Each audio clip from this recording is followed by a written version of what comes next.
Last week, we took you through an important Senate inquiry into foreign interference through social media. Senator James Paterson confronted a group of TikTok executives, and their evasive and frankly disrespectful conduct made headlines around the world. We even understand that American lawmakers watched the hearing with raised eyebrows and will follow up some of the Australian testimony in their jurisdiction. And aside all the absurdities such as TikTok refusing to say where its headquarters are, the main bit of information the Senate wanted was how many times have Chinese employees accessed Australian data. That's not my question, Mr. Farrell. You can't on the one hand say we've got these really robust processes and we track and log everything and then also not be able to tell me how often it's been accessed. They both can't be true.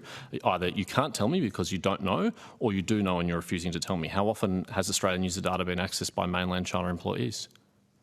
I don't have specific numbers in front of me. I'd be happy to take that on notice. I'd be grateful if you could take that on notice. TikTok was given a deadline of Friday, July 14, and they missed that deadline, prompting a stern warning from the Senate. Tyrone Clark had the exclusive on skynews.com.au.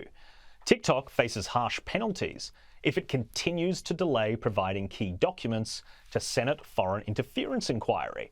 TikTok has failed to meet a deadline to hand over key documents to a Senate Foreign Interference Committee and could be hit with legal penalties for continued non-compliance. Senator Paterson told us he would take action if the questions were not answered. The committee takes very seriously the obligations witnesses have to answer every question asked directly, including those taken on notice. I expect all witnesses at the inquiry to promptly answer the questions they agreed to take on notice, and will have no hesitation reporting any non-compliant witnesses to the Senate for further action if necessary. TikTok has also been ordered to hand over documents related to research they have told the Australian public is independent. Senator Paterson was not convinced. It has since been revealed that the author, Professor Nigel Fair, was provided the terms of reference of his investigation by TikTok. The Senate wants to see that scoping document, and so do I. And let's hope other media outlets don't run dead on this story, because it matters and Australians deserve tough reporting on this matter. Caroline, it's a really interesting case, the role that social media, all social media companies play in our lives, and the security implications.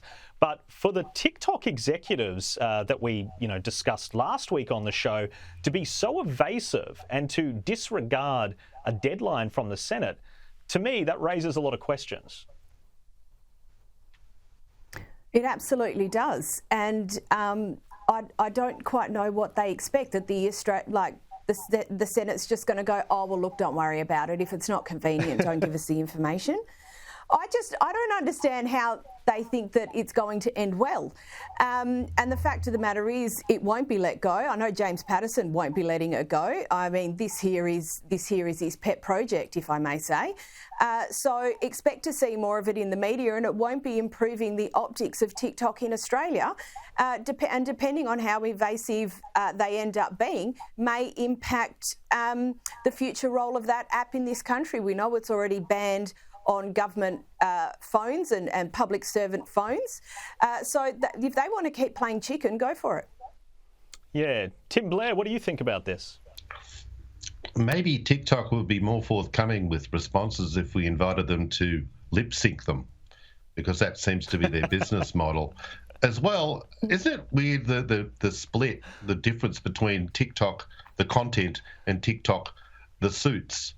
The TikTok content is all bubblegum and hot dog icons and morons, basically, dancing and skipping and everything. And then on the corporate side, it's just these boring grey suits who are all official processes and taking questions on notice, and it's all very serious, while they're basically harvesting everything they can about everyone on that damn platform. Seriously.